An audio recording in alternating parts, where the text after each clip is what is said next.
The sealed envelope trembled in Julian Sterling's hand as he stood on Elena's porch. His steel-gray eyes locked on hers. 99.9% match. He's mine, Elena. Just as I always suspected. The words hung between them like a death sentence as the coastal wind whipped around the small cottage where she'd been hiding for over a year. Have you ever had your entire world threatened by someone who once promised to love you forever? Someone who chose pride over truth and power over compassion? When billionaire CEO Julian Sterling discovered his fiancée in another man's arms, he vowed to take their child and ensure she'd never see him again. But what if the betrayal wasn't what it seemed? What if the truth had been manipulated by someone with a dangerous obsession? What would you do if the man who broke your heart and threatened to take your child suddenly appeared on your doorstep with the power to destroy everything you've built? Hey, my queens. When life brings a storm that threatens to drown everything you've built, remember this. Your truth doesn't need anyone's permission to exist. Some of us have faced men who wielded their power like weapons, who made us doubt our own reality because their pride couldn't bear the weight of trust. But here's what I know for certain. A woman who stands firmly in her truth, even when the whole world doubts her, carries a strength that no fortune or influence can match. The courage to protect what matters most, to rebuild from ashes, to hold your ground when everything is at stake. That's the legacy of resilience we pass down through generations of sisters. Your story may be questioned, but your worth never should be. The morning fog clung to the weathered, clapboard houses of Seabrook like a reluctant lover. Elena Vance stood at her kitchen window, watching the mist swirl around the lighthouse in the distance, while her son Oliver slept peacefully in his crib. At 13 months old, he was the spitting image of his father, same stormy gray eyes, same determined set of his jaw even in sleep. The resemblance was both a blessing and a curse. A daily reminder of everything she'd lost and everything she'd fought to protect. The soft ping of her phone broke the silence. A text from Maggie, her neighbor and the closest thing to family she had in this coastal hideaway. Black sedan with tinted windows just pulled up at the harbor shops. Man in suit asking directions to your address. Elena's hands trembled as she set down her coffee mug. After 22 months of careful anonymity, of building a life where no one knew her past, of nights spent looking over her shoulder, he had found her. Julian Sterling had come to collect what he believed was his. She moved to Oliver's room with quiet urgency, her heart hammering against her ribs. The baby slept on, one tiny fist curled against his cheek, unaware that his world was about to change forever. Elena brushed a gentle finger across his dark curls, memorizing every detail of his perfect face. I promised I'd protect you, she whispered. And I will. The crunch of tires on gravel outside her cottage sent ice through her veins. Elena straightened her shoulders and moved to the front door. If Julian Sterling wanted a fight, he would find she was no longer the same woman who had fled Manhattan in tears 22 months ago. That woman had been broken. This one had been forged in fire. Julian Sterling stepped out of the black Bentley, his tall frame unfolding with the precise, controlled movements that had become his trademark in boardrooms across the globe. At 38, he was at the pinnacle of his power. Sterling Innovations had just crossed the $10 billion valuation mark. His face had graced the cover of Forbes twice in the past year, and his reputation as a brilliant but merciless businessman had grown to near-mythic proportions. Yet as he stood before the small white cottage with its blue shutters and wild garden of coastal flowers, he felt none of that power. Instead, a strange hollowness expanded in his chest, the same emptiness that had haunted him for months. Wait in the car, he instructed his driver and the stone-faced attorney who had accompanied him. This is private. The attorney, a shark in an expensive suit who specialized in high-profile custody battles, frowned. Mr. Sterling, I strongly advise against speaking to Ms. Vance without representation present. Given the circumstances, I said wait. Julian's voice was quiet but carried the weight of absolute authority. He approached the cottage alone, noting the wind chimes dancing in the salt breeze, the carefully tended herb garden, the small tricycle on the porch. Signs of a peaceful life, a life he was about to disrupt with all the force of a hurricane. Before he could knock, the door swung open. Elena stood in the doorway, her copper hair caught in the morning light, her green eyes clear and unflinching. She wore simple jeans and a soft blue sweater that brought out flecks of turquoise in her irises. She looked both exactly the same and completely different from the woman who had disappeared from his penthouse that rainy November night. Julian. His name on her lips carried no emotion, neither fear nor anger, just acknowledgement. Elena. He found himself momentarily at a loss for words, the carefully rehearsed speech evaporating from his mind. She didn't invite him in. Instead, she stepped onto the porch, pulling the door mostly closed behind her. "How did you find me?" she asked. "Does it matter?" He studied her face, searching for what? Guilt? Defiance? The woman before him showed neither, just a quiet resolve that was new to him. "I suppose not." She crossed her arms. "You're here for the DNA test." It wasn't a question. They both knew why he had come, what he had promised or threatened that night. "Yes." Julian reached into his jacket and withdrew a sealed envelope. "I've arranged for a private lab. Discreet, reputable. The results will be available within hours." Elena took the envelope without opening it. "And then what, Julian? If he's yours, which we both know he is, what happens next? You take my son? You punish me for a betrayal that never happened." The bitterness in her voice was the first crack in her composed facade, and it stirred something uncomfortable in Julian's chest.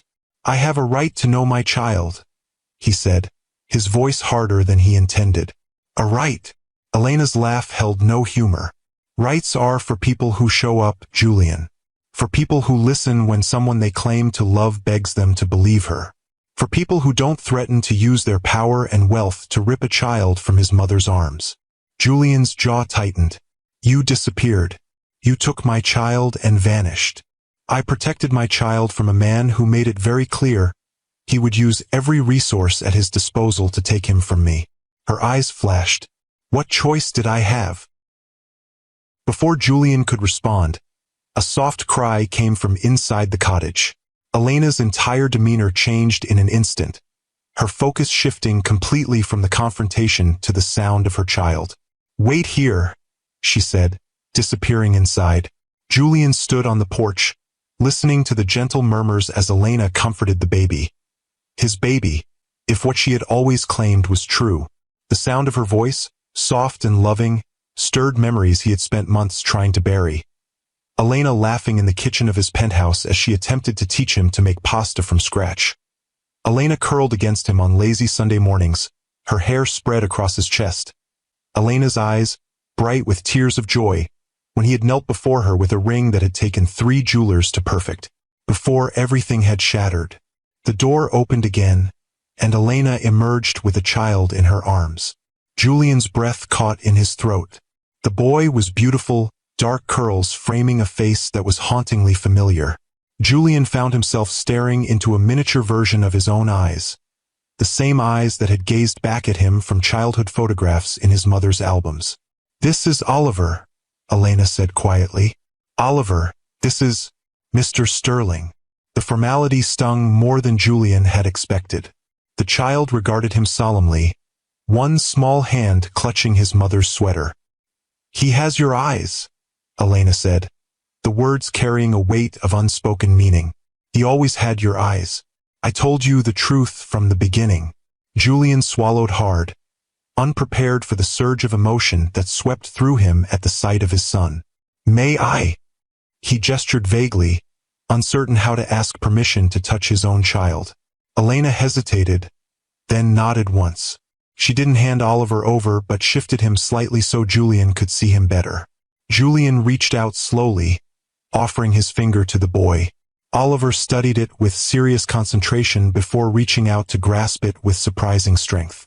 "Hello, Oliver," Julian said softly. Something shifted in the atmosphere between them, a subtle change that neither could quite name. For a moment, they were just 3 people on a porch in the morning sunlight, connected by the small hand wrapped around Julian's finger. Then Oliver released his grip and turned back to his mother, burying his face against her neck. "He's shy with strangers," Elena explained, the pointed word hanging in the air between them. Strangers. That's what Julian was to his own son. A stranger in a suit, appearing out of nowhere with legal documents and demands. The test, Julian said, his voice rougher than before. We should proceed. Elena nodded, her arms tightening protectively around Oliver. Your lawyer can come in, but just him. I don't want a parade of strangers frightening my son. My son, not our son. The distinction was deliberate, Julian knew. The procedure was quick and painless. A simple cheek swab for both Julian and Oliver, performed by a medical technician who had accompanied the attorney. Oliver fussed only briefly, soothed by Elena's gentle words and the stuffed elephant she produced from a nearby toy basket. The results will be available by this afternoon. The technician informed them as he packed away the samples. I'll wait in town, Julian said. There's no need to impose on Ms. Vance any longer than necessary. Elena's expression revealed nothing as she showed the men to the door. Oliver balanced on her hip. As Julian stepped onto the porch, she spoke again. What happens after the test, Julian? I need to know what we're facing. He turned back, struck again by the quiet strength in her posture, the protective way she held their child.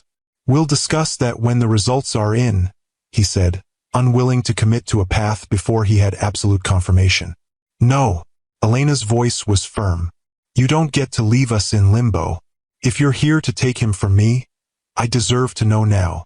Julian studied her face. The face he had once known better than his own. The face that had haunted his dreams for months. I'm here for the truth, Elena. That's all I can tell you right now. As he walked back to the waiting car, he felt her eyes on him, burning with an intensity that followed him all the way into town. Sisters, have you ever had to stand your ground against someone who held all the power? Share your story in the comments below. The hours crawled by with excruciating slowness. Elena moved through her day in a fog of anxiety, going through the motions of normalcy for Oliver's sake while her mind raced with contingency plans. She had known this day might come, had prepared for it as best she could.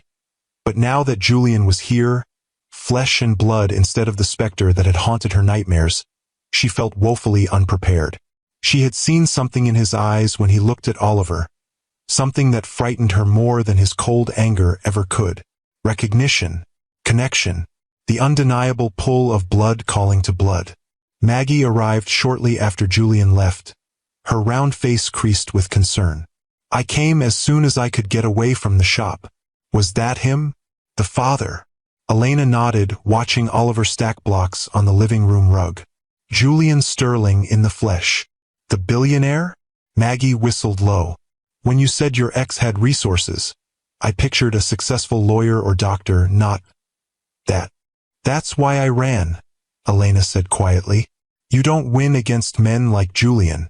Not in court, not in the press. He owns judges, politicians, media outlets. If he decides he wants something, he takes it. And he wants Oliver. He wants to punish me, Elena corrected. Oliver is just the means to do it. Maggie settled beside her on the sofa. What happened between you two, Ellie? You've never really told me the whole story. Elena closed her eyes briefly, the memories she'd tried so hard to suppress rushing back with painful clarity. 3 years earlier, the grand ballroom of the Whitman Hotel glittered with New York's elite. Elena Vance stood near one of her firm's architectural models, explaining the sustainable design elements to a cluster of potential clients. At 28, she was the youngest senior designer at Archer & Associates, her talent for blending functionality with beauty earning her a reputation that belied her age. The rooftop garden isn't just aesthetic, she explained, pointing to the miniature trees atop the model. It reduces the building's carbon footprint by 15% and creates a natural cooling system that cuts energy costs. Impressive, said a deep voice behind her. But what about water conservation? Elena turned to find herself looking up at a tall man with storm-gray eyes and an expression of genuine interest. She recognized him immediately, Julian Sterling, tech innovator and CEO of Sterling Innovations. His company had revolutionized clean energy storage, and at 35 he was already worth billions. The rainwater collection system, she replied without missing a beat, feeds directly into a filtration unit that supplies the building's non-potable water needs.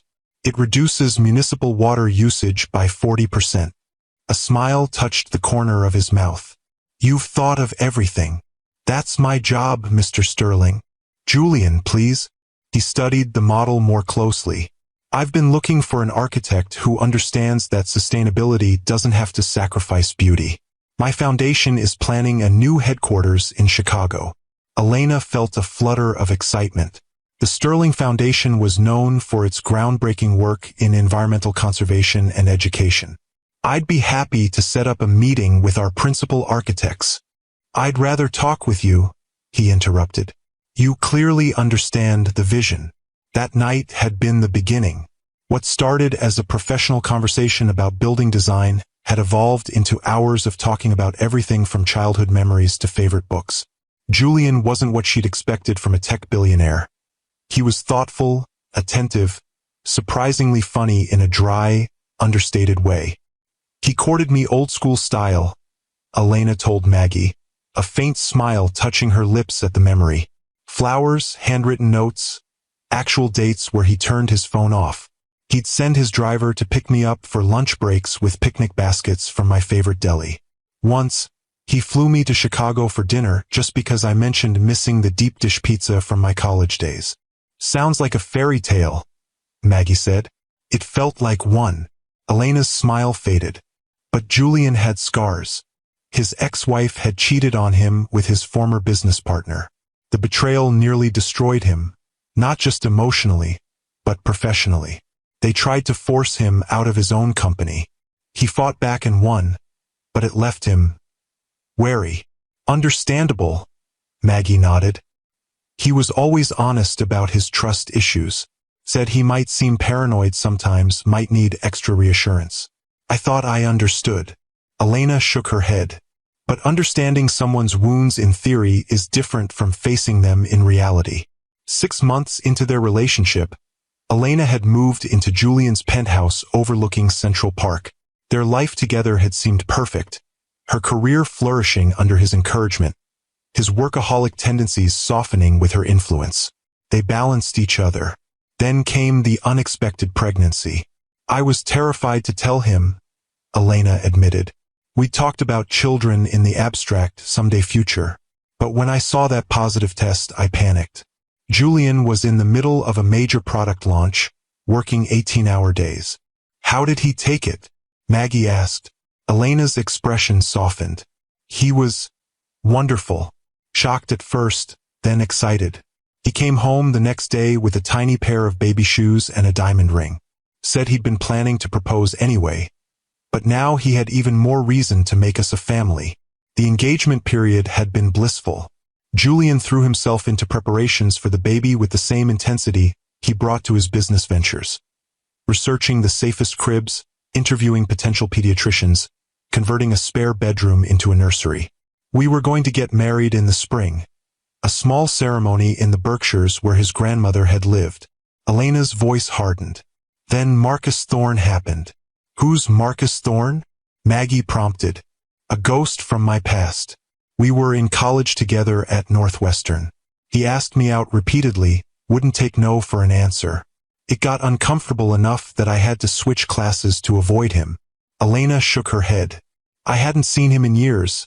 Then suddenly he was everywhere. At industry events, at restaurants where Julian and I were dining. I didn't think much of it at first.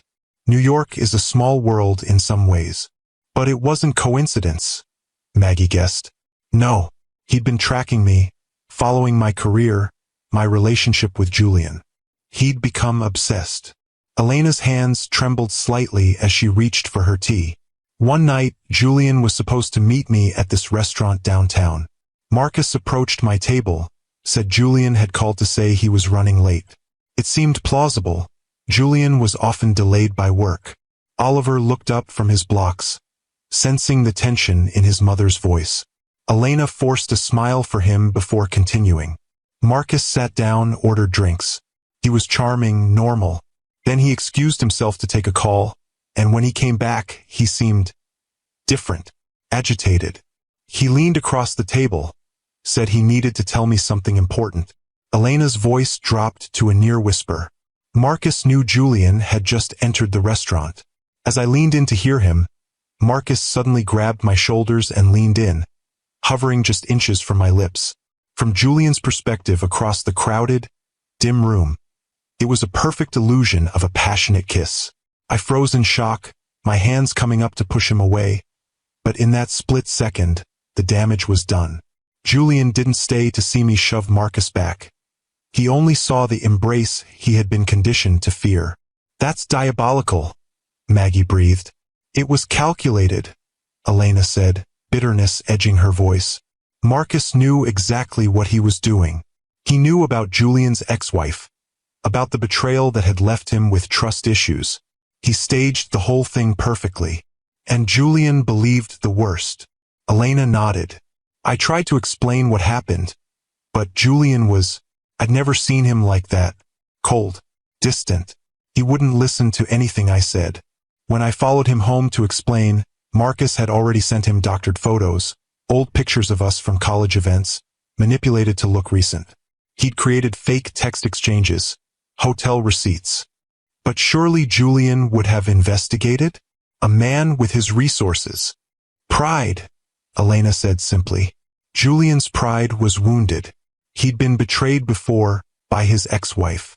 Finding me, as he thought, in another man's arms confirmed his worst fears. He didn't want to investigate. He wanted to be right. The night of the restaurant incident played vividly in Elena's memory.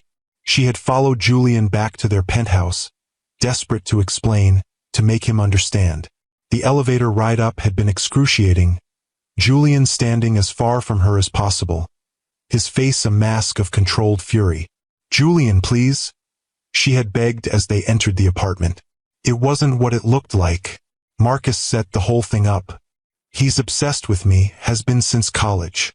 "Convenient," Julian had replied, his voice frighteningly calm as he poured himself a scotch. "A stalker from your past just happens to be in the same restaurant, at the same table with his lips on yours. He didn't kiss me. He made it look that way when he saw you coming. I pushed him away. After I left, I'm sure." Julian's laugh had been cold, hollow. "You know what's interesting, Elena? I received some enlightening information tonight. Photos of you and this Marcus. Text messages. Hotel receipts." Elena had felt the blood drain from her face. "What? That's impossible. He faked them, Julian. Whatever you saw, it's not real."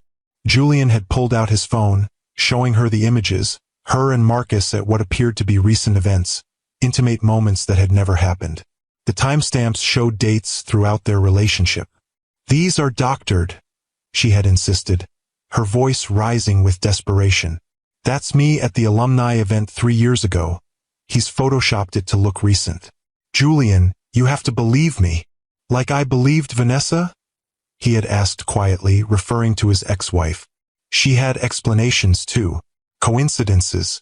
Misunderstandings. "I was a fool then. I won't be a fool twice. This is different. I'm not Vanessa. I would never betray you, Julian. I love you.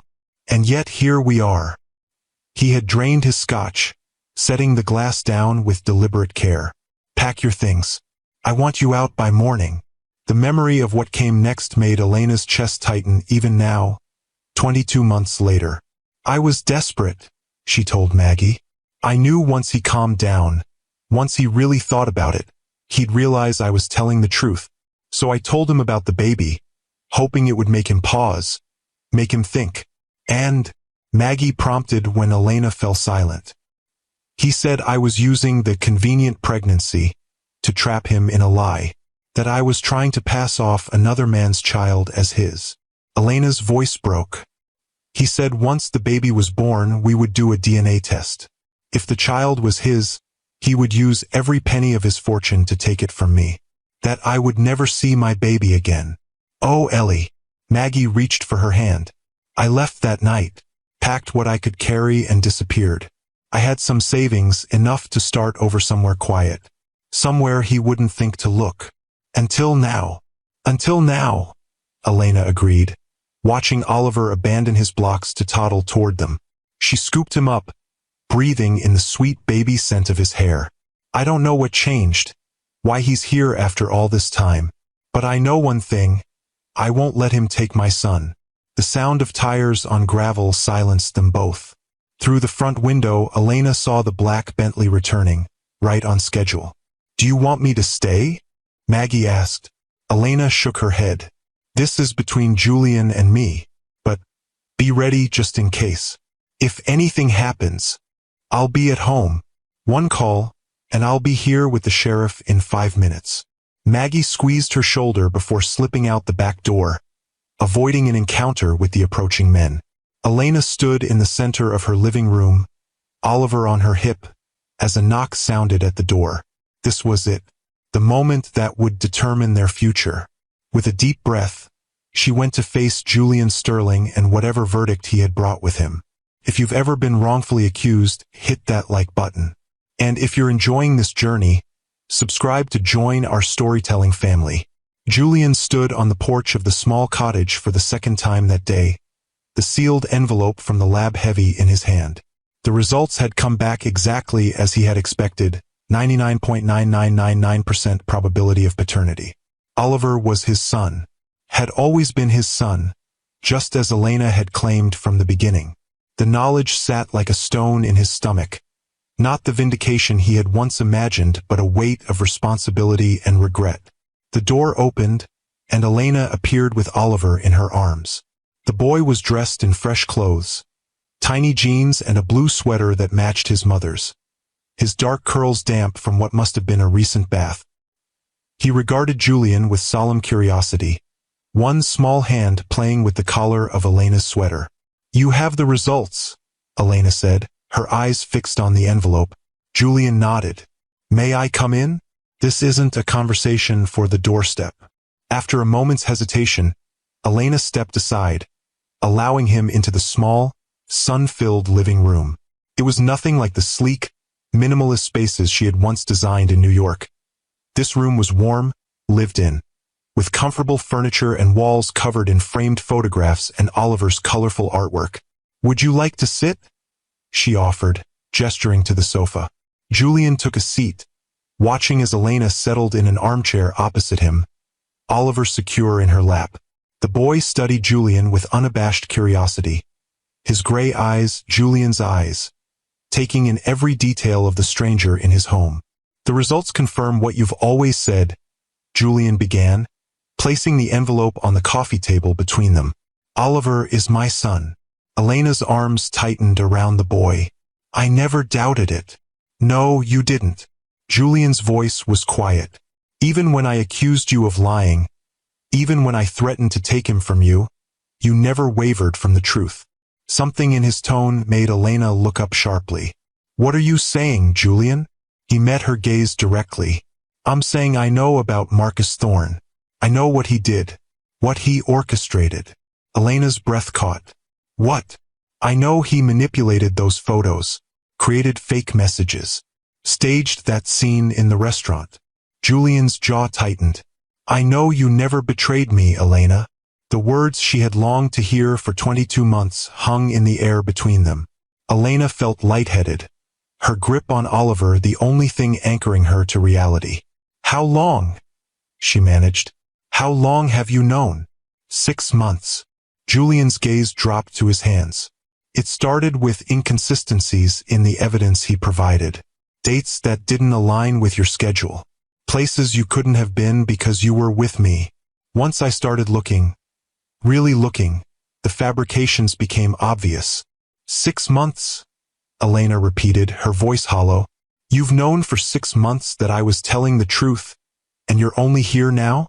Julian's expression tightened with what might have been shame. Finding the truth was one thing. Facing it was another. I had to confront what I'd done to you, what my pride and paranoia had cost us both. Cost us? Elena's laugh held no humor. It cost me everything, Julian. My home, my career, my sense of security. It cost Oliver his father for the first year of his life. I know. Julian's voice was rough with emotion. There's no excuse for what I did, for not believing you, for threatening to take our child. Then why are you here? Elena demanded. If you know the truth, if you acknowledge what you did, why come with lawyers and DNA tests? Why not just leave us in peace? Julian leaned forward, his eyes never leaving hers. Because I needed to face you, to tell you the truth, to give you what you deserve. And what's that? In answer, Julian reached into his jacket and withdrew a thick envelope. This contains several things. First, a legal document acknowledging Oliver as my son and establishing a trust in his name. The trust is controlled entirely by you until he turns 25. Second, the deed to a house in your name wherever you want, completely your choice. Third, a formal confession of my actions, legally notarized, that you can use however you see fit if I ever try to interfere with your life or Oliver's without your explicit permission. Elena stared at the envelope, unable to process what she was hearing. I don't understand. I'm not here to take Oliver from you, Elena. I'm here to make amends, if that's even possible. Julian's voice softened. And to meet my son properly, if you'll allow it. Oliver chose that moment to slide from Elena's lap, toddling across the small space between them to investigate the stranger. He stopped in front of Julian, head tilted in assessment, before offering up the stuffed elephant he'd been clutching. Eh, he said solemnly, which Elena knew was his word for elephant. Julian looked to Elena, silently asking permission before accepting the toy. Thank you, he said to Oliver, his voice gentle in a way Elena had almost forgotten. That's very kind of you. Oliver beamed, clearly pleased with himself, before turning and making his way back to Elena. The simple interaction, a child's innocent trust, a father's careful respect, broke something open inside her. Why didn't you look for me sooner? She asked, the question that had haunted her for 22 months finally finding voice. If you loved me, if you trusted me at all, why didn't you question what you saw? Why didn't you fight for us? Julian's face reflected a pain that matched her own. Because I was a coward, he admitted. Because it was easier to believe the worst than to risk being hurt again. Because my pride wouldn't let me consider that I might be wrong. He paused. And because by the time I realized my mistake, you were gone without a trace. It took months to find you. How did you find me? Elena asked. Your grandmother's obituary, Julian said quietly. It mentioned her surviving family, including a great-grandson, Oliver, in Seabrook. It was the first real lead. Elena closed her eyes briefly. Her grandmother had passed away 3 months ago. The small mention in the local paper of her hometown, a place Elena hadn't lived in years, had been enough to lead Julian to them. What happens now? She asked, opening her eyes to find Julian watching her with an intensity that was achingly familiar. That depends on you, he said. I have no right to make demands. No right to expect forgiveness. I'm here to offer what I can. Financial security for you and Oliver, legal protection, and... He hesitated. And the truth about his father, when and if you decide he should know it. Elena studied the man before her, the man she had once loved with her whole heart, the man who had shattered that heart with his distrust, the man who now sat in her living room offering amends without expectation. And what about you? She asked. Where do you fit in this picture you're painting? Wherever you allow me to fit, Julian answered simply. I would like to know my son, to be part of his life in whatever way you deem appropriate. But I will respect your boundaries, Elena. I've forfeited the right to anything more. The sincerity in his voice was unmistakable. This was not the cold, vengeful man who had threatened to take her child. This was the Julian she had fallen in love with, thoughtful, direct, capable of a humility few would expect from a man of his position. I need time, Elena said finally. This is a lot to process. Julian nodded, rising to his feet. Of course. Take all the time you need. My contact information is in the envelope, along with the legal documents. I'm staying at the inn in town for a few days, but I can leave sooner if my presence makes things difficult for you. As he moved toward the door, Oliver suddenly toddled after him, reaching up to tug at his pant leg.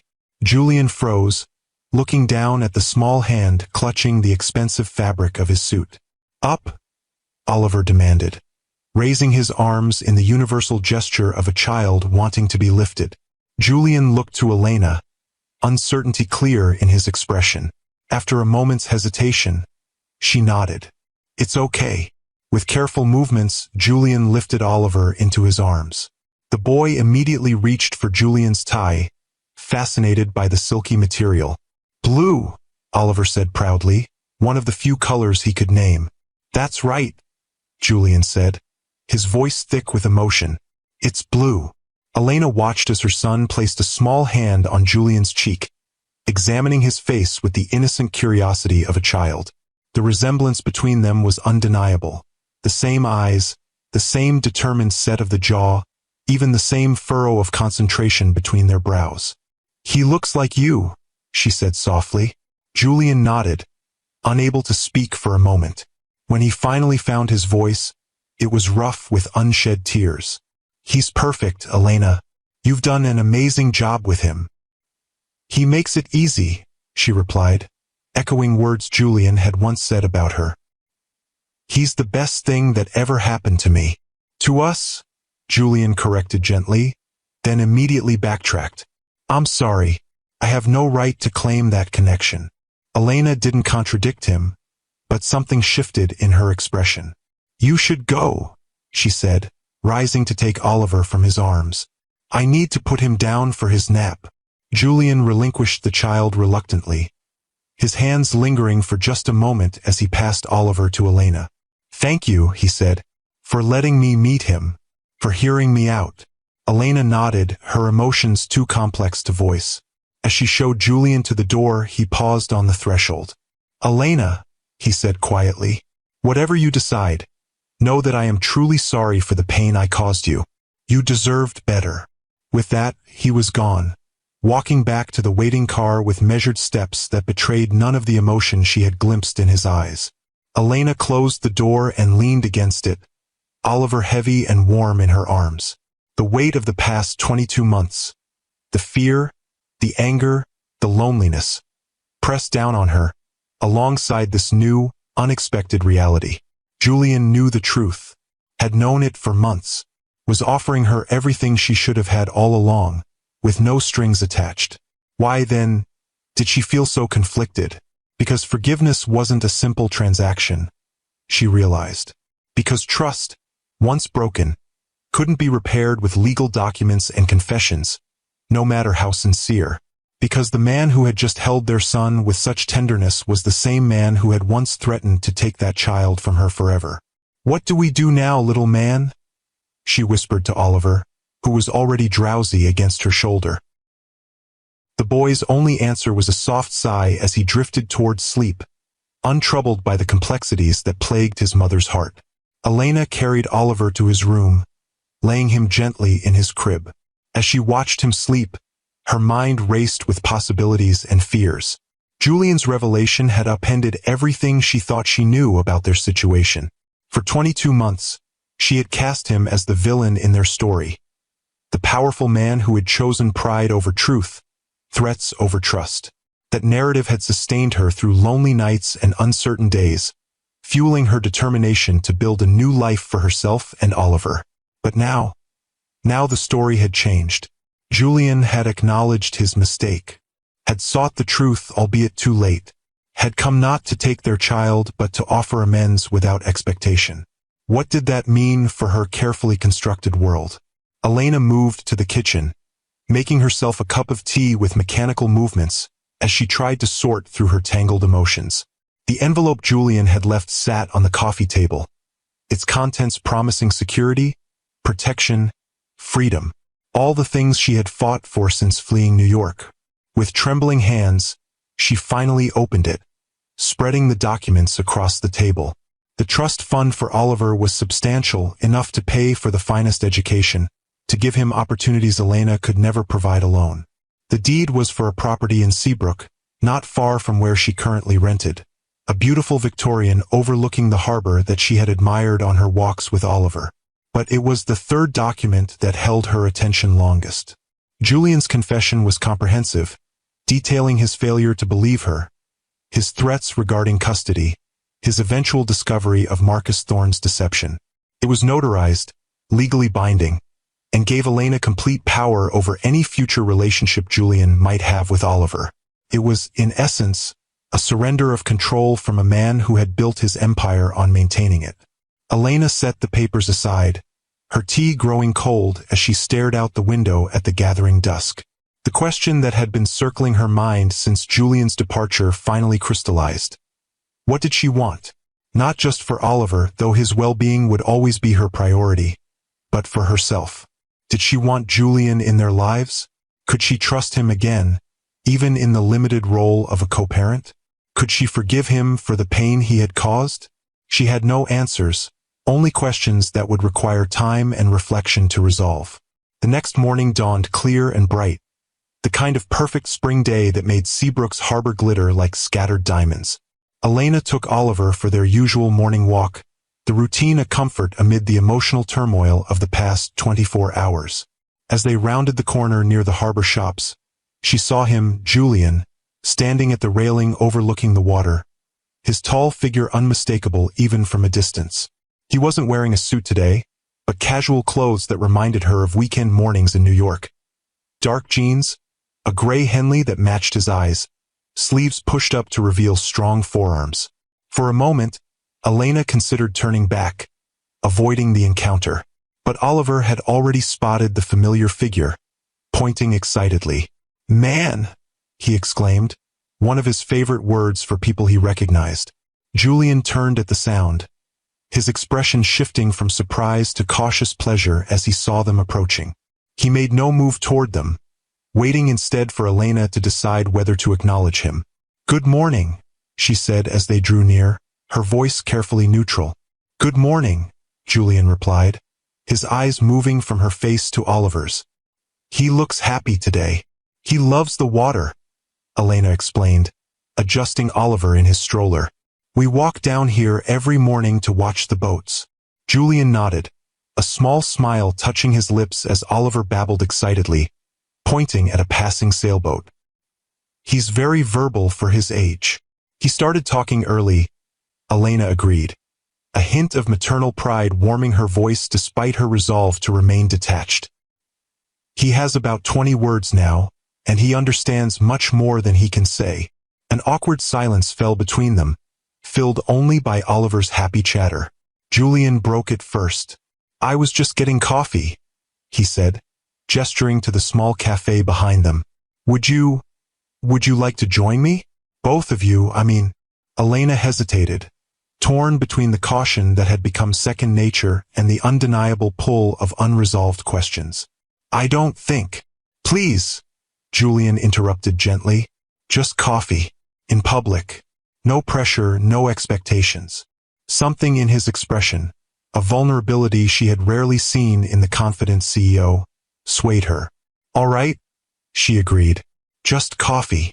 The cafe was busy with morning customers, but Julian secured them a table by the window, where Oliver could watch the harbor activity. He ordered Elena's coffee exactly as she had always taken it, a latte with an extra shot and a touch of vanilla, a small detail that shouldn't have affected her but somehow did. "I read through the documents," Elena said once they were settled, Oliver contentedly munching on the banana she had packed for him. Julian nodded, waiting for her to continue. "It's generous," she acknowledged. "More than generous." "It's the least I can do," Julian replied. "It doesn't begin to make up for what happened, but I hope it provides some security." Elena studied him over the rim of her cup. "Why the house?" "The trust fund, I understand. It's for Oliver. But the house is in my name only." Julian's gaze was steady. "Because you deserve stability. A home that can't be taken away. And because—" he hesitated. "Because I remember how you used to talk about wanting a Victorian someday, with a porch swing and room for a garden." The fact that he remembered such a detail, a dream she had shared during a lazy Sunday morning in bed, caught her off guard. It was easier to think of Julian as the cold, vengeful man who had threatened her than to reconcile that image with the one before her now. A man who remembered her dreams and was trying, however imperfectly, to make amends. "What do you want from me, Julian?" she asked directly. "Beyond meeting Oliver, what are you hoping for here?" Julian set down his coffee, considering his words carefully. Honestly, I don't know.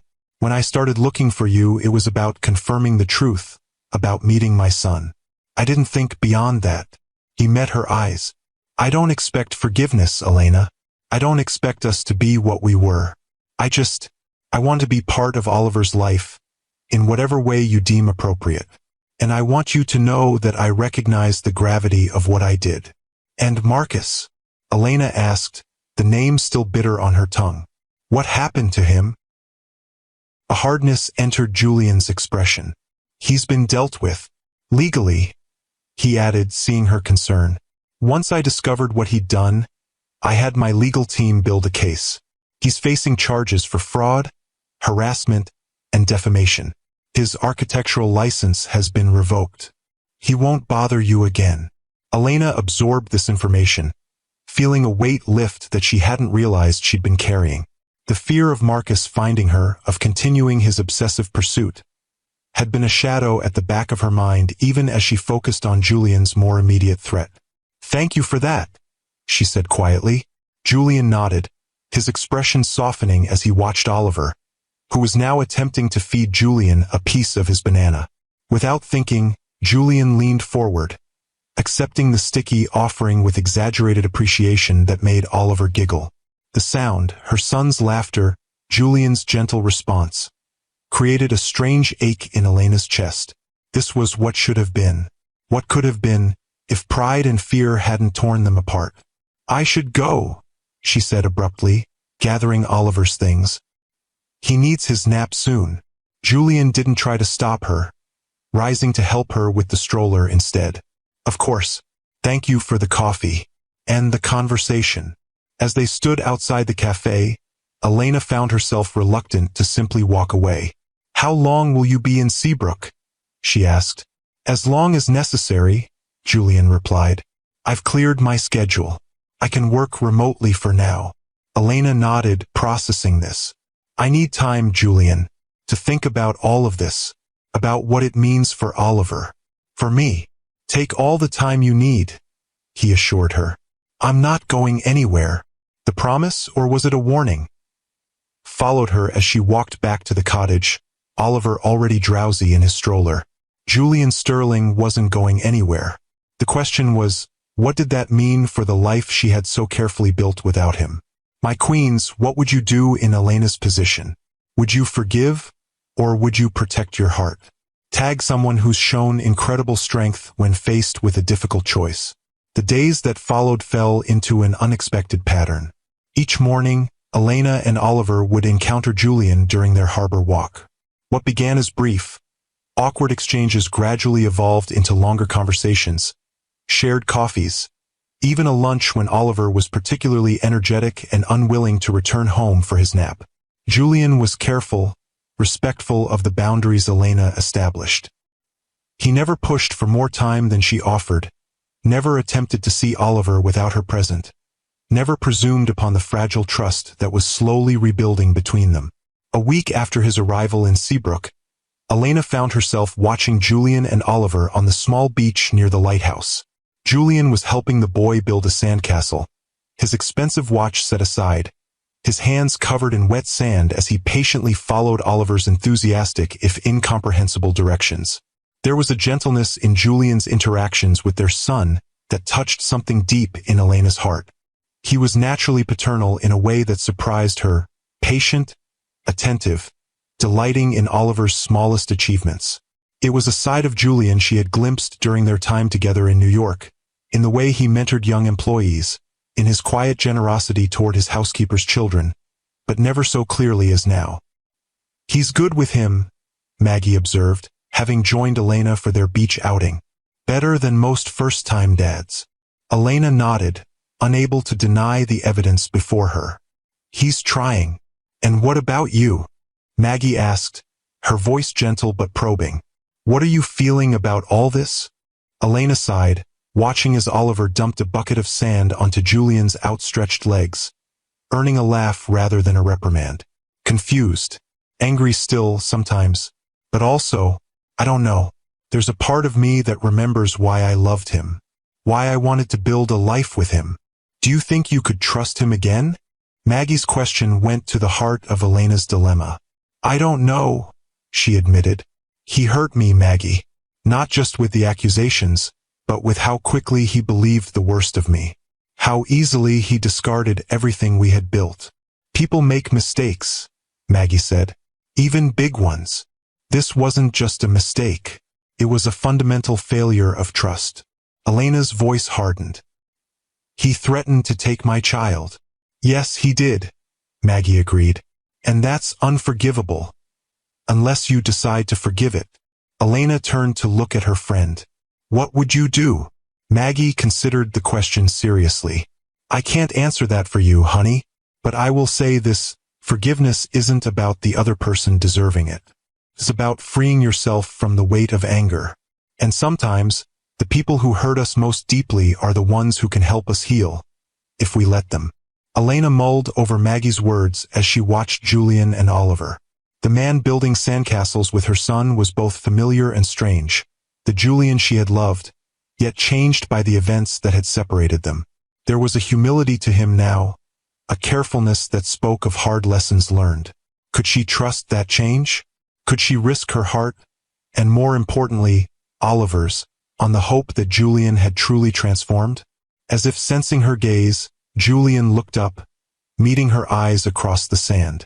Something passed between them, an acknowledgement of all that had been lost, all that might still be salvaged.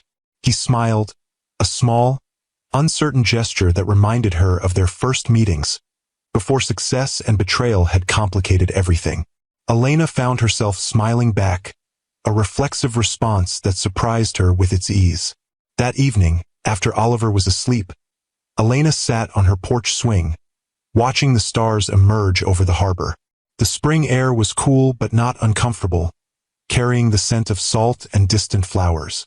The sound of footsteps on the gravel path made her look up.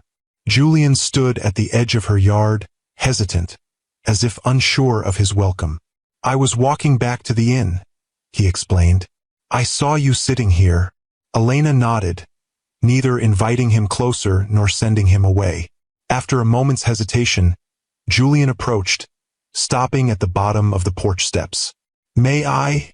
He asked, gesturing to the space beside her on the swing. Elena considered refusing, maintaining the physical distance that mirrored the emotional gulf between them. But something, curiosity, perhaps, or simply fatigue with the constant tension, made her nod. Julian settled beside her, careful to leave space between them.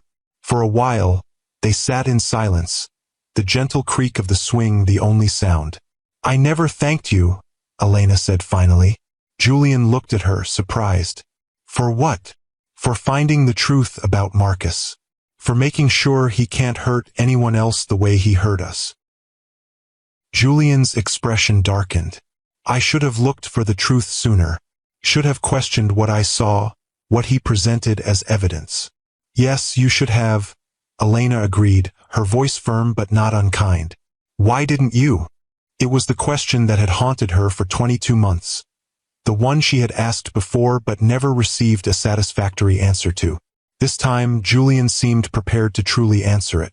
Because I was afraid, he admitted, his gaze fixed on the distant harbor lights. Not just of being betrayed again, though that was part of it.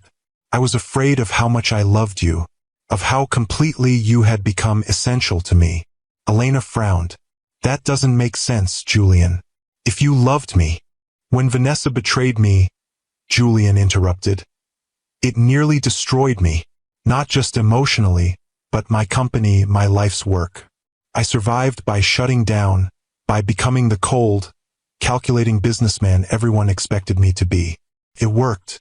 I rebuilt, stronger than before. He turned to look at her, his eyes reflecting the starlight. Then I met you, and suddenly all those walls I'd built were crumbling. I was vulnerable again, hopeful, planning a future that included more than just business success. Terrified me, Elena, the power you had over me. So when you thought I betrayed you, it confirmed my worst fear, that opening myself up again had been a mistake, that I was destined to be betrayed by those I loved most. Julian's voice was raw with honesty. It was easier to believe you had betrayed me than to consider I might have been wrong. Because if I was wrong about you, what else might I be wrong about? What other certainties in my life might crumble? Elena absorbed his words, recognizing the truth in them. Julian Sterling, for all his power and success, was a man shaped by past wounds, just as she was. His reaction, while inexcusable, was at least understandable through the lens of his previous pain. "What changed?" she asked. "What made you finally look for the truth?" Julian's smile was sad. "I found the sonogram picture, the one from our first ultrasound. It had fallen behind the dresser in the bedroom. Seeing it, remembering that day, how happy we were, I couldn't reconcile that memory with the narrative I'd constructed about you." He paused, his voice roughening. "And I realized that even if you had betrayed me, which I no longer believed, I needed to know my child. To be the father my own father never was to me." The mention of Julian's father, a cold, distant man who had valued achievement over affection, added another layer to Elena's understanding. Julian's fear of repeating his father's mistakes had been a frequent topic during their late-night conversations in New York. "So you started investigating?" Elena prompted. Julian nodded. "Once I actually looked at the evidence with a clear mind, the inconsistencies were obvious. The timestamps on photos that couldn't be accurate because you were with me. Text messages sent when you were in meetings without your phone. Hotel receipts for nights when we were together. And Marcus. He wasn't as clever as he thought. Once my security team started digging, they found everything: the photo manipulation software on his computer, the fake email accounts he'd created, even a journal detailing his obsession with you dating back to college." Julian's expression hardened. "He's facing serious charges, Elena. He won't hurt you or anyone else again." The knowledge should have been comforting, but Elena found herself dwelling on a different aspect of Julian's revelation. "You said you've known the truth for 6 months. Why wait so long to find me?" Julian's hesitation was brief but noticeable. "Shame," he admitted finally. "Once I knew the truth, the full weight of what I'd done hit me. I'd threatened the woman I loved. I'd missed the birth of my child. I'd let pride and fear destroy everything that mattered." He looked at her directly. "I didn't know if I had the right to disrupt the life you'd built without me. If my presence would cause more harm than good." "What changed your mind?" Elena asked. "Oliver," Julian said simply. "The thought of him growing up without knowing me, without understanding that his father's absence wasn't because he wasn't wanted or loved, couldn't bear it. Not after growing up with a father who was physically present but emotionally absent." Elena nodded, understanding. Julian's relationship with his father, a successful but cold man who had viewed his son as an extension of himself rather than an individual, had shaped him in ways he was still discovering. "I want better for Oliver," Julian continued, "even if that means facing my own failures, even if it means accepting whatever limited role you decide I can have in his life." The humility in his voice, the genuine regret, touched something in Elena that she had thought long buried. The anger that had sustained her for 22 months began to feel heavy, a burden she was tired of carrying.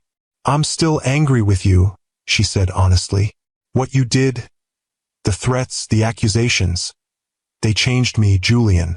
Made me someone who's always looking over her shoulder, always waiting for the next blow." "I know," Julian acknowledged, "and I'll spend the rest of my life regretting that, Elena. There's nothing I can say or do that will erase the pain I caused you." "No, there isn't," she agreed. "But that doesn't mean we can't move forward. For Oliver's sake, if nothing else." Hope flickered in Julian's eyes. "What are you saying?" Elena took a deep breath, making a decision she had been approaching gradually over the past week. "I'm saying that Oliver deserves to know his father, that I'm willing to work toward a co-parenting relationship that gives him that opportunity." Julian nodded, accepting the limited offer with grace.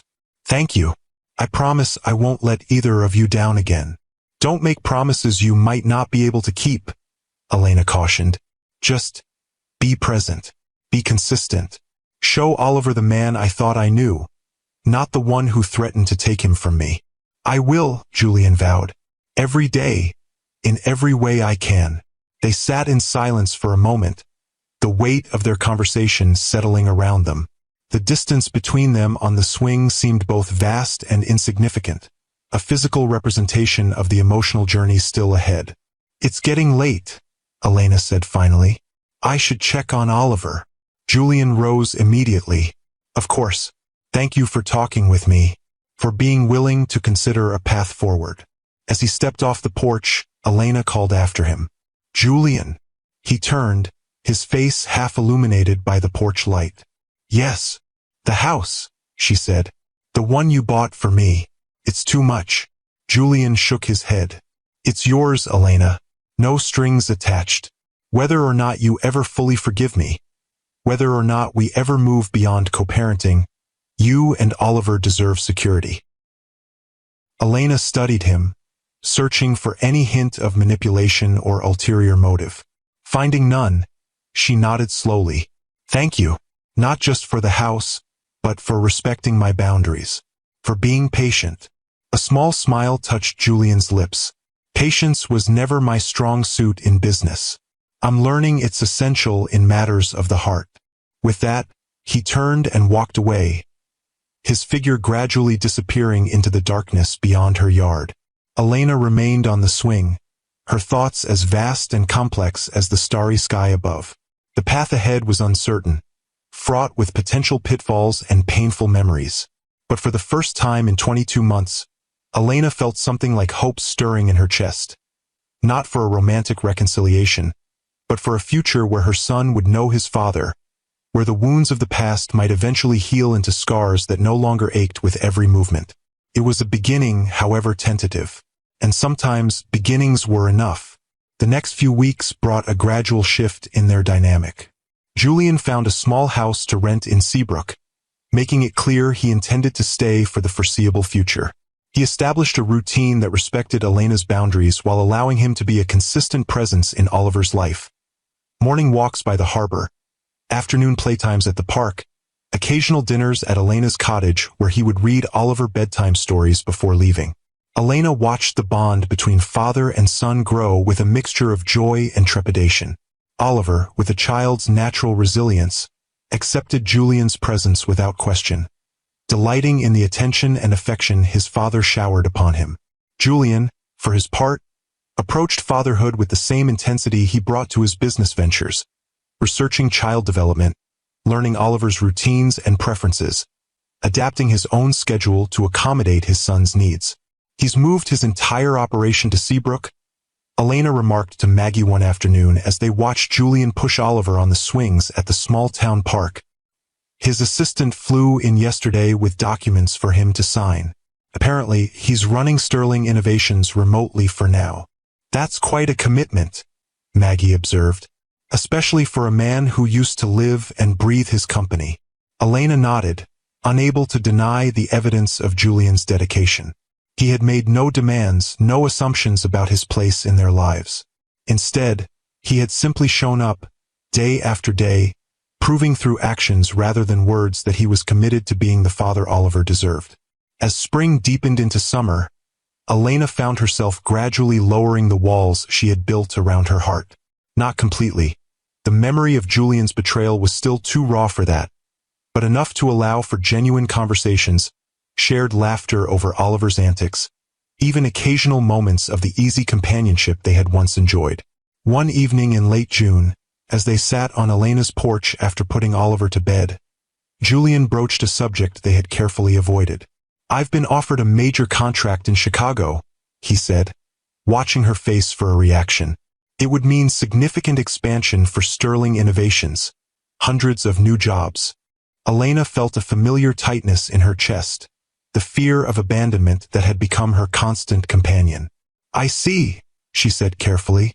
"When would you leave?" "That depends," Julian replied, his gaze steady, "on what we decide together." "Together?" Elena repeated, surprised. "Yes, together." Julian leaned forward, his expression earnest. "I won't make decisions that affect Oliver, or you, without consultation. Not anymore. The contrast between this approach and his unilateral ultimatum 22 months ago was stark. Elena studied him, seeing the change that time and reflection had wrought. "What are you suggesting?" she asked. "Several possibilities," Julian said. "I could commute from Seabrook, though that would mean less time with Oliver. I could decline the contract, though it would be a significant opportunity lost. Or," he hesitated, "or you and Oliver could consider relocating to Chicago. Not to live with me," he added quickly, seeing her expression, "but to be in the same city, to continue building this co-parenting relationship we've established." Elena was silent, processing the implications of each option. The thought of leaving Seabrook, the safe haven she had created, was daunting. But so was the prospect of Julian's reduced presence in Oliver's life, just when their bond was flourishing. "I don't expect an answer now," Julian assured her. "It's a big decision. I just wanted to be transparent about the situation, to include you in the process." "Thank you for that," Elena said, genuinely appreciative of his approach. "I'll need time to think about it." Julian nodded, accepting her response without pressure. As he rose to leave, he paused, seeming to debate whether to say more. "What is it?" Elena prompted. "I just want you to know," he said quietly, "that whatever you decide, my priority is Oliver's well-being, and yours. If staying in Seabrook is what's best for both of you, then that's what we'll do. The company can manage without me being physically present in Chicago."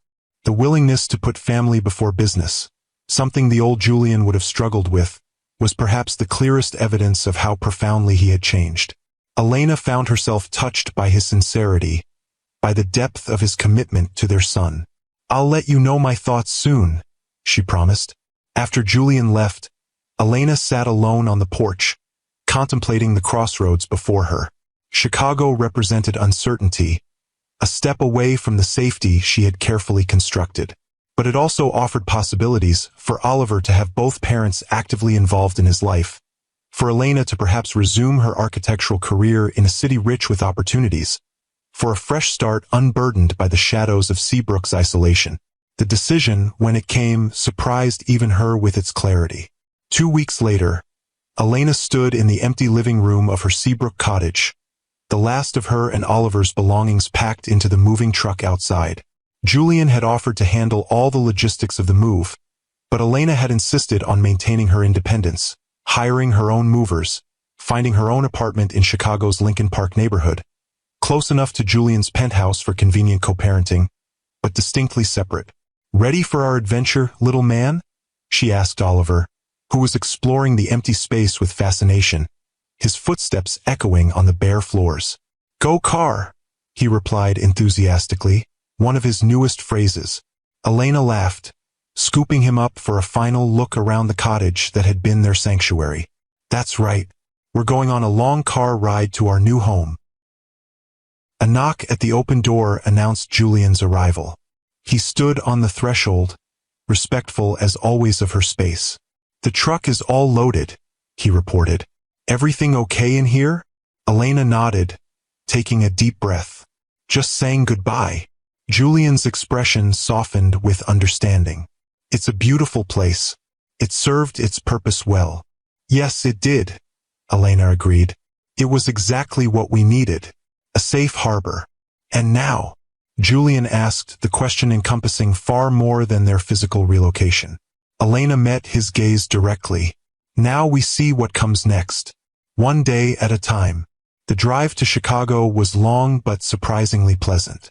They had decided to travel together, Julian driving Elena's car while she sat in back with Oliver, keeping him entertained during the journey. The arrangement was practical rather than romantic, but there was a comfortable familiarity to it that reminded Elena of road trips they had taken during their time together in New York. As they crossed into Illinois, Oliver finally succumbed to sleep, his head lolling against his car seat. In the resulting quiet, Elena found herself studying Julian's profile as he drove, noting the changes 22 months had wrought. There were new lines at the corners of his eyes, a touch more silver at his temples. But the most significant change was in his demeanor, a calmness, a patience that had replaced his former intensity. You're staring, Julian observed, glancing at her in the rearview mirror. Elena didn't deny it. I'm trying to reconcile the man you were with the man you are now. Julian's hands tightened slightly on the steering wheel. Are they so different? Yes, Elena said honestly. The Julian I knew in New York would never have put his company second to family considerations. Would never have spent weeks in a small coastal town just to build a relationship with his son. Would never have given someone who hurt him a second chance. I didn't give myself a second chance, Julian corrected gently. You did. And it's a gift I don't take lightly, Elena. The sincerity in his voice touched her. Over the past weeks, as they had planned this move, negotiated the parameters of their co-parenting arrangement, Elena had found herself gradually lowering her guard. Not completely, the memory of his betrayal was still too raw for that, but enough to acknowledge the genuine change in him. I'm not the same person either, she admitted. The Elena you knew was more trusting, more open. Julian's expression tightened with regret. I'm sorry for that, for making you doubt yourself, for forcing you to become someone harder in order to survive. Don't be, Elena surprised herself by saying. That hardness protected Oliver, protected me. I needed it. And now? Julian asked, echoing her earlier question. Elena looked out the window at the passing landscape, considering. Now, I think I'm ready to find a balance. To be strong without being closed off. To trust again cautiously.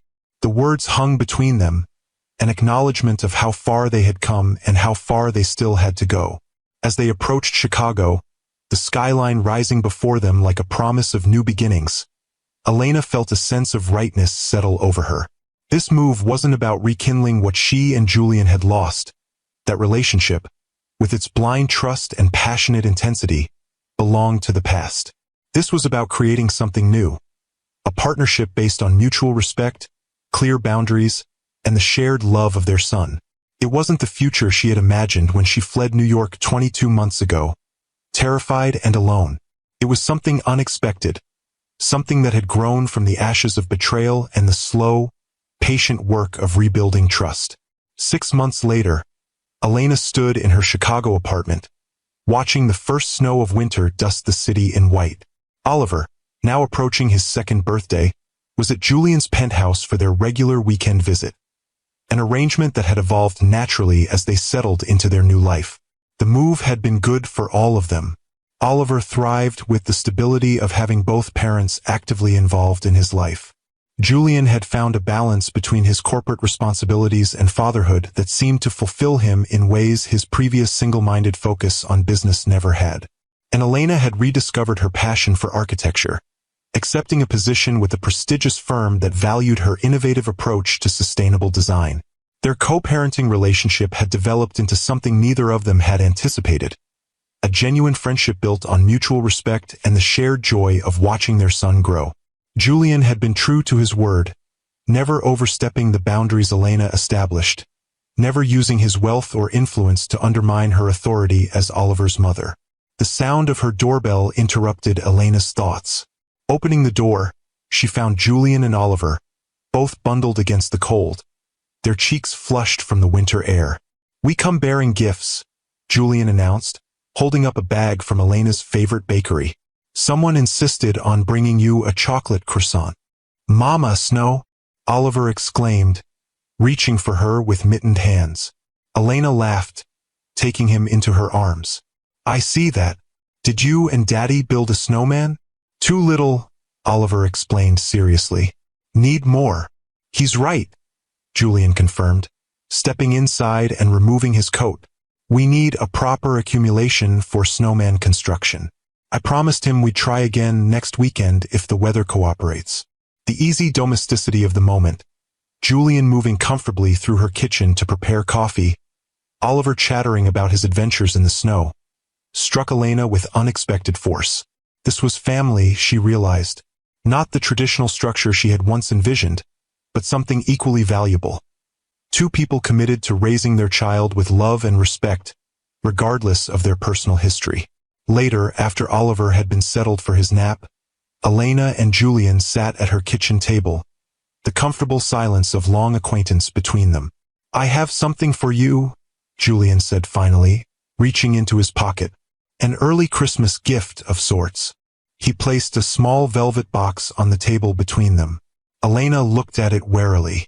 "Julian, it's not what you think," he assured her quickly. "Open it." Inside, Elena found not a ring as she had feared, but a delicate silver key on a simple chain. "What is this?" she asked, confused. "A key to the lake house," Julian explained. "I bought a property in Michigan, about 2 hours from here. Nothing extravagant, just a simple place where Oliver can experience nature, learn to swim, build those snowmen he's so eager to create." Elena turned the key over in her hand. "Why are you giving this to me?" "Because it's as much yours as it is mine," Julian said simply. "A neutral space where we can take Oliver for weekends, holidays, summer vacations, where he can have both his parents without the complications of our separate lives in the city." The thoughtfulness of the gesture touched Elena deeply. It represented exactly what they had been working toward, a partnership focused on Oliver's well-being, with clear boundaries and mutual respect. "Thank you," she said sincerely. "It's perfect." Julian smiled, relief evident in his expression. "I was hoping you'd think so. We can go up after Christmas if you'd like. See if it meets with your approval before making any firm plans." Elena nodded, already imagining summer days by the lake, Oliver learning to swim, winter evenings by a fireplace. Simple family moments that had once seemed impossible. As Julian prepared to leave, gathering his coat and scarf, Elena found herself reflecting on the journey that had brought them to this point. From the devastating night in New York when Julian had accused her of betrayal, to the tense confrontation on her Seabrook porch, to this moment of genuine friendship and co-parenting harmony. It was a path neither of them could have predicted. "Julian," she said as he reached the door, "I want you to know something." He turned, his expression open, attentive. "I forgive you," Elena said simply. "Not because you deserve it or because what happened doesn't matter anymore, but because carrying that anger was exhausting. Because Oliver deserves parents who can look forward, not just backward." Julian's expression shifted, a complex mixture of emotions crossing his face. Surprise, gratitude, a deep relief that seemed to lighten something in his eyes. "Thank you," he said quietly. "That means more than I can express." Elena nodded, acknowledging the significance of the moment for both of them. "I'm not saying I've forgotten, or that I ever will, but I am saying that I'm ready to truly move forward." "That's all I could hope for," Julian replied, his voice rough with emotion. "Good night, Elena." As she closed the door behind him, Elena felt a sense of peace settle over her. Forgiveness, she was discovering, wasn't a single moment but a process. A daily choice to release the pain of the past and embrace the possibilities of the future. The lake house became their sanctuary over the following months. Winter weekends were spent building snowmen and sledding down gentle slopes, Oliver's laughter echoing across the frozen landscape. As spring arrived, they planted a small garden together, Julian displaying a surprising knowledge of horticulture learned from his grandmother during childhood summers. By summer, their weekends at the lake had developed a comfortable rhythm. Julian would arrive at Elena's apartment early Saturday morning, helping load Oliver and their supplies into her car. They would drive together, using the time to discuss Oliver's development, share stories from their work weeks, plan future outings. At the lake house, they functioned as a seamless team, Julian handling the outdoor activities and maintenance, Elena managing meals and Oliver's schedule, both of them sharing bedtime stories and morning pancake making. It was during one such weekend in late August, as they sat on the dock watching the sunset while Oliver slept exhausted from a day of swimming, that Elena realized something had shifted between them. The careful distance she had maintained, the emotional walls erected for self-protection, had gradually eroded without her noticing. "Penny for your thoughts," Julian said, noticing her pensive expression. Elena smiled, watching the golden light play across the water. "I was just thinking about how far we've come, how different things are now from what I imagined when you showed up on my doorstep in Seabrook." Julian nodded, his expression thoughtful. I had no expectations that day. I just knew I needed to find you, to meet Oliver, to tell you the truth. Everything since has been unexpected, in the best possible way. It has, Elena agreed. She hesitated, then added, I never thought we could be friends again, after everything. Are we? Julian asked quietly. Friends. The question hung between them, weighted with unspoken possibilities. Elena turned to look at him directly, studying the face that had once been as familiar to her as her own. Time and experience had changed them both, adding depth and character that hadn't been there before. Yes, she said finally. We are. Good friends, even. Julian smiled, but there was something in his eyes. A question, perhaps, or a hope he wasn't ready to voice. I'm grateful for that, for the chance to know you again, to be part of Oliver's life, to build something new from the ashes of what I destroyed. The raw honesty in his voice touched Elena deeply. This was the Julian she had fallen in love with years ago. Thoughtful, sincere, capable of a vulnerability few ever witnessed. But he was also someone new, humbled by failure, strengthened by remorse, committed to being worthy of the second chance he'd been given.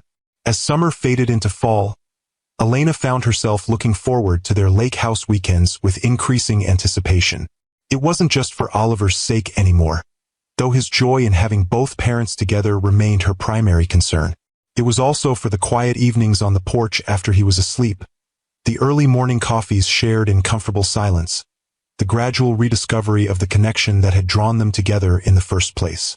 One crisp October weekend, as they walked along the lakeshore collecting colorful leaves with Oliver, Julian broached a subject they had carefully avoided. I've been thinking about the holidays, he said, helping Oliver balance on a fallen log. They'll be here before we know it. Elena nodded, already anticipating the magic of Oliver's first Christmas, with a real understanding of the holiday. I was planning to take him to see the lights at the zoo, maybe visit Santa at the department store downtown. Those sound wonderful, Julian agreed. I was actually thinking about Christmas Day itself. Last year was complicated. He referred to their first Christmas in Chicago, when they had still been establishing boundaries, resulting in a somewhat awkward division of the day between their separate homes. What did you have in mind? Elena asked. Julian hesitated, then plunged ahead. What if we spent it here, at the lake house, together? Not divided shifts, but the whole day, Christmas Eve through Christmas night. For Oliver, he added quickly, so he can have one cohesive experience rather than being shuttled between locations. The suggestion made practical sense, but Elena sensed there was more to it than logistics. Just for Oliver? She asked quietly. Julian met her gaze, something vulnerable in his expression. No, he admitted. Not just for him. For us too. Because I've missed you, Elena. Not just what we were to each other before, but who we are now. The friendship we've built. The family we're creating for Oliver. The honesty of his answer caught her off guard. They had been so careful with each other, so respectful of boundaries, that direct acknowledgement of their evolving feelings had seemed taboo. I've missed you too, Elena found herself saying, the truth of it surprising her even as the words left her mouth. The man you've become, he's someone I enjoy spending time with, someone I trust with Oliver, she hesitated, someone I care about. The admission hung between them, neither pushing for more, both recognizing the significance of what had been said. Oliver, oblivious to the moment's importance, chose that time to present them both with handfuls of red and gold leaves, breaking the tension with his infectious enthusiasm. That night, after Oliver was asleep, they sat before the fireplace, the conversation flowing easily between topics, work projects, Oliver's latest developmental milestones, books they'd recently read. It felt natural when Julian moved from his separate chair to join Elena on the sofa, natural when their hands found each other's in the space between them. I never stopped loving you, Julian said quietly, his eyes on the dancing flames. Even when I thought you had betrayed me, even when I was consumed by anger and hurt. I tried to, but I couldn't. Elena's breath caught at the unexpected confession. "Julian, you don't need to say anything," he assured her quickly. "I'm not asking for declarations or promises. I just wanted you to know that what I feel for you now isn't new. It's the same love, tempered by regret, strengthened by respect for the amazing woman and mother you've become." Elena studied their intertwined fingers, feeling the steady warmth of his hand around hers. "I don't know if I can go back," she said honestly, "to what we were before." "I'm not asking you to go back," Julian replied. "I'm asking if we might go forward, together, at whatever pace feels right, with Oliver always as our priority." The proposition was both terrifying and exhilarating. To open herself to Julian again, to risk the heart she had so carefully protected, it wasn't a decision to make lightly. "I need time," she said finally, "to be sure, for Oliver's sake as much as my own." Julian nodded, accepting her caution without resentment. "Take all the time you need. I'm not going anywhere." The promise, an echo of what he had said in Seabrook over a year ago, carried a different weight now. Then, it had felt like a warning, a reminder of his determination. Now, it felt like security, a foundation upon which something new might be built. Christmas at the lake house was everything they had hoped for. The small cabin was transformed with twinkling lights, pine garlands, and a tree that nearly touched the ceiling, decorated with a mixture of elegant ornaments Julian had brought and handmade creations Elena and Oliver had crafted together. Oliver's delight on Christmas morning, his wonder at the snow-covered landscape outside, his joy in having both parents share in his excitement.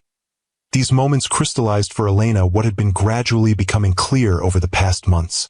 They were a family, not in the traditional sense, perhaps, but in all the ways that truly mattered. As Oliver napped that afternoon, exhausted from the morning's festivities, Elena and Julian sat together on the porch swing, bundled against the cold, watching the snow fall gently over the frozen lake.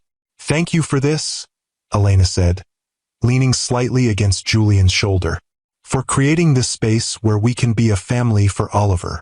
Julian's arm slipped around her, a gesture that felt both new and familiar. "Thank you for allowing it, for giving me the chance to be part of his life. Part of yours." Elena turned to look at him, seeing in his eyes the same emotion that had been growing in her own heart. "I think I'm ready," she said softly. "Ready," Julian repeated, his expression cautiously hopeful. "To go forward," Elena clarified. "Together, to see where this path leads us." The joy that bloomed across Julian's face was answer enough, but his words, whispered against her hair as he pulled her close, sealed the promise between them. "Wherever it leads, we'll walk it together, one step at a time." Their first kiss in nearly 2 years was gentle, tentative, a beginning rather than a reclaiming. It held none of the desperate passion of their early relationship, but something deeper, more enduring. The knowledge of what could be lost, the commitment to protecting what had been found. The months that followed brought a gradual merging of their separate lives. Weeknight dinners at Elena's apartment became a regular occurrence. Julian's penthouse, once a sleek showcase of his success, was transformed with Oliver's toys, Elena's design touches, family photographs that captured their evolving story. By the following summer, they had established a new normal, a relationship built on the solid foundation of co-parenting, strengthened by the mutual respect they had developed during their time apart, deepened by the love that had never truly died but had instead matured into something more resilient. It was during their annual 4th of July weekend at the lake house, as fireworks bloomed over the water and Oliver slept peacefully inside, that Julian took Elena's hand on the darkened dock. "I have something to ask you," he said, his voice steady despite the nervous energy she could feel in his touch. Elena turned to him, already suspecting what was coming. "Julian," he smiled, reading her expression in the dim light. "Don't worry, I'm not repeating the past. This isn't about reclaiming what we lost. It's about acknowledging what we've found." From his pocket, he withdrew not a velvet box but a simple wooden one, hand-carved with intricate patterns. "I made this," he explained, "during those months in Seabrook when I was trying to prove I could be more than the man who hurt you. When I was learning patience and humility. Elena took the box, touched by the revelation of this hidden talent. Inside, nestled on a bed of soft fabric, lay a ring unlike any she had seen before. A band of intertwined silver and gold, set with a single pearl surrounded by tiny diamonds. "It's not the showpiece I gave you before," Julian said quietly. "That ring was about my pride, my ability to give you the biggest, the best. This one is about us, the silver and gold woven together, stronger for having been forged separately. The pearl for Oliver, our greatest treasure. The diamonds for the moments of light we found even in darkness." Tears filled Elena's eyes as she understood the thought, the meaning behind each element. This wasn't a grand gesture designed to impress. It was a deeply personal symbol of their journey. "Elena Vance," Julian continued, his voice steady with conviction. "I'm not asking you to forget the past. I'm asking you to build a future with me, one day at a time, with eyes wide open and hearts fully committed. Will you marry me? Not because it erases what happened, but because we've created something new and precious from the ashes of what was lost." Elena looked from the ring to the man before her, the man who had once broken her heart with his distrust, who had threatened to take her child, who had then spent 2 years proving through consistent action that he had truly changed. The man who had become not just Oliver's devoted father, but her trusted partner, her closest friend, her strongest supporter. "Yes," she said simply, "not because I've forgotten, but because I've forgiven. Because the man you are now is someone I want to build a life with. Someone I trust with my heart and our son's future."